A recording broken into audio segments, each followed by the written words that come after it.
नमस्ते। आज मेरे साथ प्रताप चंद्रा साहब हैं। बहुत दिनों बाद मैं कहूँगा पकड़ में आए हैं। और प्रताप जी को मैं इसलिए मतलब इसको सैल्यूट करता हूँ कि इलेक्शन कमीशन में, हमारे इलेक्शन प्रोसेस में, बल्कि कमीशन नहीं, जो हमारी चुनाव की पूरी प्रक्रिया है उसमें बिल्कुल मैं कहूँगा कछुए की चाल से चलते चलते चलते ये बहुत लैंडमार्क जजमेंट्स करवाए हैं।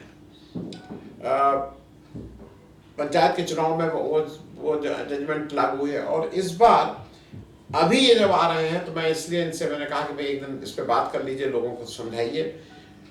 पहली बार अब जो आपके प्रत्याशी हैं उनकी फोटो भी आप देखेंगे, उसके रिप्रिकॉशंस क्या हैं, वो लड़ाई कितनी लंबी थी, उसको लंबी प्रक्रिया है और ये बहुत टाइम कंज्यूमिंग होती है। प्रताप जी को इससे कोई ना पॉलिटिकल फायदा मिल रहा है, ना कोई फाइनेंशियल फायदा है, ना, लेकिन इनको ये लगता है कि भारत के नागरिक होने की वजह से ये इनकी मूल जिम्मेदारी है कि हमारा जो इलेक्शन प्रोसेस है, जो मतदाता है, उसको एक सही ढंग से अपने प्रतिनिधि को चुनने का मौका मिले बिना किसी बायस के। प्रताप जी, अब इसी से अभी ये जो आपका एक डिसीजन आया है कोर्ट से, वो जरा समझाइए वो क्या डिसीजन है, उससे क्या फर्क पड़ेगा।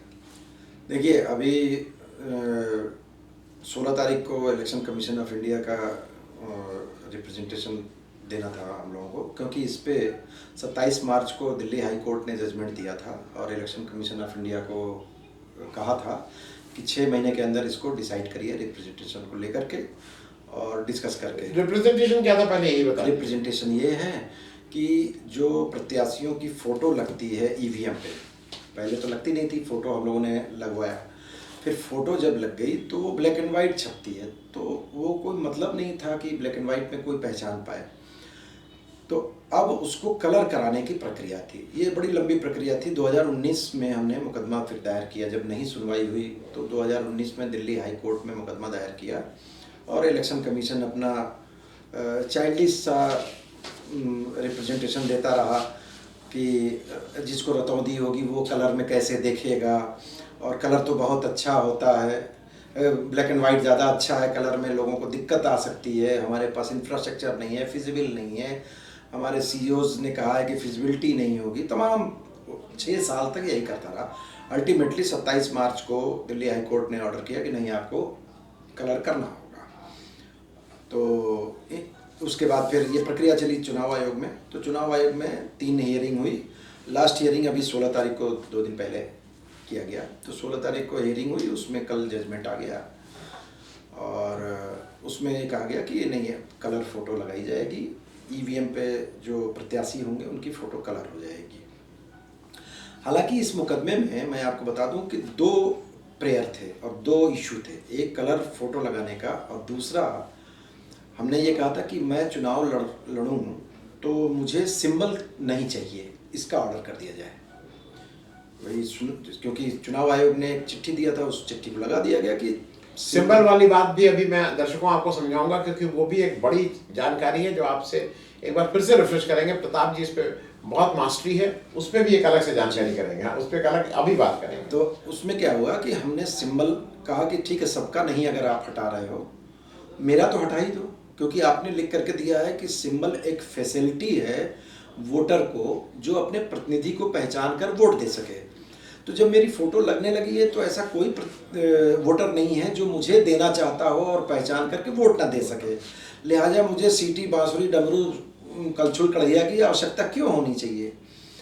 तो इस पे चुनाव आयोग भी एग्री था पिछले 2 सुनवाई में, और उसका कहना था हाँ ठीक है, लेकिन अभी तक उसने किया नहीं है। फिर अब 27 तारीख को चूँकि उसकी मियाद पूरी होगी तो फिर से हाई कोर्ट हम जाएंगे और चुनाव चिन्ह हटाएंगे।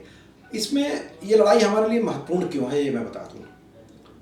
कलर फ़ोटो लगने से पहली फ़ायदा ये हुआ कि पूरे हिंदुस्तान के नागरिकों को उनका चुनाव चिन्ह मिल गया आज के डेट में। अब आपको चुनाव चिन्ह मांगने की ज़रूरत नहीं है, आपका चेहरा ही आपका चुनाव चिन्ह है, जो ईवीएम, ये मैकेनिज़्म है ना, तो मैकेनिज़्म में किसी के चुनाव चिन्ह की आवश्यकता नहीं है। अब आप काम करिए, जैसे आप अगर डॉक्टर हैं, आपके यहाँ 100 मरीज़ रोज़ आते हैं, आप रिप्रेजेंटेशन देना चाहते हैं तो आप कह सकते हैं कि हम चुनाव लड़ेंगे। पहले क्या होता था सिनेरियो में कि वो कहते थे कि मैं चुनाव लड़ूंगा और गरीब लोग या जो भी लोग आते थे तो कहते थे डॉक्टर साहब बता दीजिएगा कि क्या चुनाव चिन्ह है। डॉक्टर साहब बता ही नहीं पाते थे, 10 दिन में क्या बताएंगे। चुनाव हो जाता था। और उनको पता भी नहीं होता किसको बताने जाना है। लेकिन आज के डेट में सिनेरियो जब बदल गया तो डॉक्टर साहब कहेंगे कि हम चुनाव लड़ेंगे, मेरे को पहचान रहे हो ना, गाय साहब 3 घंटे से बैठे हैं, आप ही को देख रहे हैं, तो हमको फोटो देख लेना और वही चुनाव चिन्ह है हमारा। ये वो बता सकेंगे। ये देखा जाए तो अपने आप में बड़ी चीज है। मैं नहीं प्रताप जी, उससे पहले क्योंकि वो इससे रिलेटेड है, मैं दर्शकों को बता दूं कि प्रताप जी का वो मूल को पकड़ के चलना है, बेसिक चीज़ों की बात कर रहे हैं। इनका ये मानना है कि चुनाव चिन्ह नहीं होने चाहिए, क्योंकि चुनाव चिन्ह होने से जो देश की पुरानी इस्टेब्लिश्ड पार्टीज हैं, जो बड़ी पार्टीज हैं, उनको एक एडवांटेज मिलता है और लेवल प्लेइंग फील्ड नहीं रह जाती है, क्योंकि वो साल भर अपने चुनाव का प्रचार, उस पर जरा एक जानकारी दे दीजिए। और वो असली आपका जो, जिसको कहते हैं ना कि आपका ध्येय वो है कि इस देश में चुनाव चिन्ह हटना चाहिए। हुआ क्या था कि जब हम लोगों की बात हुई थी तो उन्होंने कहा कि चुनाव आयोग ने पहले कि बात उनकी सही भी थी कि अगर चुनाव चिन्ह हटा देंगे हम तो जो अनपढ़ व्यक्ति है वो आकृति पहचानता है। तो अनपढ़ व्यक्ति को, ये बात 2014 की है जब शुरू हुआ ये सब। हाँ, 2014 में उन्होंने कहा, उस समय HS ब्रह्मा जी हुआ करते थे चुनाव आयुक्त। तो उन्होंने कहा कि जब अनपढ़ आदमी कैसे देख करके वोट देगा अपने प्रतिनिधि को। बात सही है। तो जब फोटो लगाने की बात आई तो यही आई थी कि हम सबको चुनाव चिन्ह तो दे नहीं सकते हैं और गैर बराबरी है, लिहाजा हम फोटो लगा देते हैं ताकि सबका अपना चुनाव चिन्ह हो जाएगा। ये HS ब्रह्मा जी के वर्ड्स थे। बात बिल्कुल सही है, लेकिन वो प्रोमिनेंट नहीं थे। कलर होने से प्रोमिनेंसी आएगी, यानी कि हमको अगर चुनाव चिन्ह हटाना है तो उसका विकल्प तो देना पड़ेगा। अब जो ऑर्डर आया है ये एक विकल्प बन गया। आज के डेट में जब हम कोर्ट में अब अगली हियरिंग में जाएंगे तो हम कह सकेंगे कि साहब चुनाव चिन्ह की अब आवश्यकता है नहीं, अब रेलिवेंट नहीं रहा। पहले जरूरी था क्योंकि केवल ब्लैक एंड वाइट फोटो से उसको मिट आउट नहीं किया जा सकता है। अब वो मिट आउट हो जाएगा क्योंकि कलर फोटो लग गई है। तो अब इस बात में बल आ गया कि चुनाव चिन्ह अब हटा दीजिए क्योंकि उसकी ज़रूरत नहीं है। अब ज़रूरत के आधार पे हम लोग इस बात को, एक्चुअली चुनाव चिन्ह जो है ना, पॉलिटिकल करप्शन का एकमात्र रास्ता है। सबसे महंगा चुनाव होने लगा क्योंकि चुनाव चिन्हों को खरीदा जाने लगा, यानी कि टिकट को। कमल हाथी पंजा जो नहीं चल सकता है साइकिल, उसकी भी दाम लगा हुआ है, जो झाड़ू है उसकी भी, किसी के भी ये चुनाव चिन्ह बिकने लगे। अब जो कैंडिडेट खरीद करके लाएगा चुनाव चिन्ह, वो जब प्रतिनिधि बनेगा तो उससे ईमानदारी की उम्मीद नहीं कर सकते। करप्शन की जड़ है। तो बस चूंकि लोकतंत्र की पहली सीढ़ी चुनाव है, तो चुनाव दूषित अगर हो गया तो पूरा लोकतंत्र दूषित हो जाएगा। ऐसी मेरी परिकल्पना है। मैं इस बात को एक और मैं इसलिए कह दूं क्योंकि ये सारे छोटे छोटे हैं और शायद प्रताप जी उसकी मूल भावना को कि एक आम आदमी तक कैसे चुनाव वो लड़ भी कैसे सके। एक और इम्पोर्टेंट चीज़ है जिस पे आज नहीं चर्चा करेंगे, उसको मैं इस जानबूझ के उसको रोक के रखा हूँ क्योंकि उस पर भी प्रताप जी बहुत लंबे समय से लड़ रहे हैं। जो चुनाव की प्रक्रिया, अगर आपको याद हो कि परसों चुनाव होना है तो चुनाव के ख़त्म होने से 48 घंटा पहले चुनाव प्रचार बंद हो जाता है। लेकिन हमने बहुत कॉमन देखा है कि कोई नेता जो हैं, जो बड़े नेता हैं सरकार में, वो बगल की कंस्टिट्यूंसी में जाके प्रचार करने लगते हैं। उस दिन पूरे फुल पेज के एडवर्टीजमेंट निकलते हैं। तो ये सारा कुछ माहौल है, उस पर भी बात है, लेकिन आज उस पर नहीं बात कर रहे हैं, उस पर किसी और दिन। प्रताप जी, ये जरा मैं इसलिए इस चीज़ को कर लूँ कि ये कुछ हद तक जो पंचायत के चुनाव होते हैं उसमें चारा या फ्री चुनाव से वो दे दिए जाते हैं, फ्री सैंपल दे दिए जाते हैं, उससे एडवांटेज है। देखिए, यही तो इस देश में त्रासदी है। चुनाव 2 तरीके का है।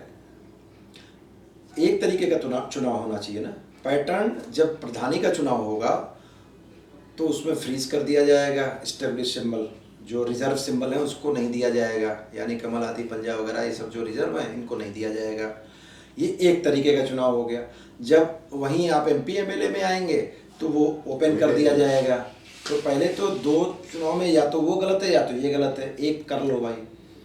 दूसरा, ये सबसे ज़्यादा महत्वपूर्ण होगा पंचायत चुनाव में कि लोग बाध्य होंगे। एक्चुअली फोटो लगना बड़ी बात नहीं है, फोटो लगने के पीछे रीजन ये है कि आप प्रतिनिधि चुनते हो ना। प्रतिनिधि आज 5 साल में खोजे नहीं मिलता है, क्योंकि वो सिंबल के पीछे छुपा होता है। लेकिन आज के डेट में वो लोग जो जनता के बीच में काम कर रहे होंगे, जिनकी पहचान होगी, वो नेता हमको मिलेगा, जो मिलना बंद हो गया था, क्योंकि फोटो से लोग पहचान करके उसको वोट दे। किसी पार्टी ने भी किसी को वोट नहीं दिया, टिकट नहीं दिया बेईमानी या किसी भी कारण से, हाँ, तो वो खुद बगावत करके लड़ जाएगा और कहेगा कि हमको तो सारे लोग जानते हाँ, हैं, मतलब भाई हम पूरे साल काम किए, हमारा चेहरा ही मेरा चुनाव चिन्ह, यही नारा लगेगा। तो भाई भतीजावाद भी खत्म होगा जी। और जो थैली लेके जो आजकल ठेकेदार लोग हर जगह आके चुनाव लड़ने लगे वो भी खत्म होगा। बहुत बड़ी पहल है और मुझे ये लगता है कि इसको, प्रताप जी आपको एक चीज नहीं लगी कि आप एक ऐसा काम कर रहे हैं जिसमें सारी पॉलिटिकल पार्टीज आपके अगेंस्ट हैं? हाँ। क्योंकि ये उन सबका जो मूल है, क्योंकि उसमें एक बड़ी बात ये भी आती है, सारी पॉलिटिकल पार्टीज लोकतंत्र की बात करती हैं, इंटरनल लोकतंत्र कहीं नहीं है। ये एक अजीब सा इस देश का वो है, तो प्राइवेट लिमिटेड कंपनीज और जिसको कई तो प्रोप्राइटरशिप कंपनी है भाई, एक दो को छोड़ दीजिए प्राइवेट लिमिटेड है भाजपा और कांग्रेस, उसके अलावा तो सब प्रोप्राइटरशिप कंपनी है। तो एक आप बड़ा काम कर रहे हैं भाई, मेरी तो यही हरदम शुभकामनाएं रहेंगी कि आप सफल हों, क्योंकि इस देश का चुनाव आम आदमी उससे बहुत दूर होता जा रहा है। बाकी जो समस्याएं, अभी चुनाव सुधार में ही अभी 26 तारीख को एक लैंडमार्क जजमेंट आने वाला है दिल्ली हाई कोर्ट का, 3 बजे का टाइम फिक्स है।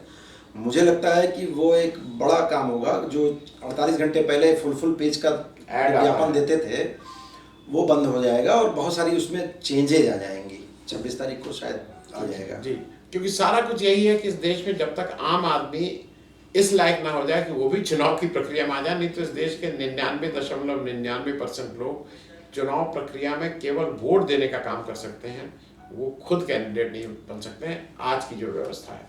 प्रताप जी, बातचीत करने के लिए बहुत बहुत धन्यवाद। Thank you so much.